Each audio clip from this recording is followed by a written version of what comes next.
何を持ってきたの？あらかわいい肉球柄のブランケットね。これで何を作ろうかしら。あ、そうだ、屋根を飾ろうっと。ブランケットとホチキスがあればいいのよ。完璧、屋根ができたわ。ハイタッチ。次は何をしようかしら。あ、いいアイデアが浮かんだわ。壁をソーセージで飾りましょう。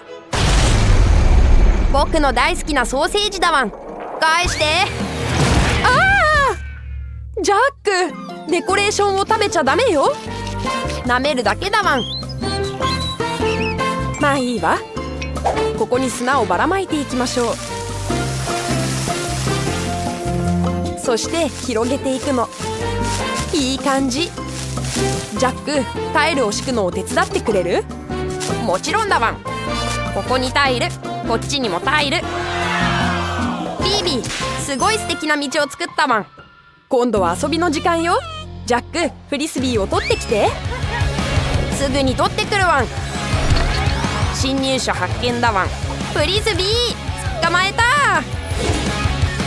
ジャック、よくやったわね。フリスビーを持ってきてくれてありがとう。あ、そうだわ、いいこと考えた。このフリスビーで屋根を飾りましょう。いい目印になるでしょう。すごくいい感じだわ。2人の家は全然違うけどいい感じになったね。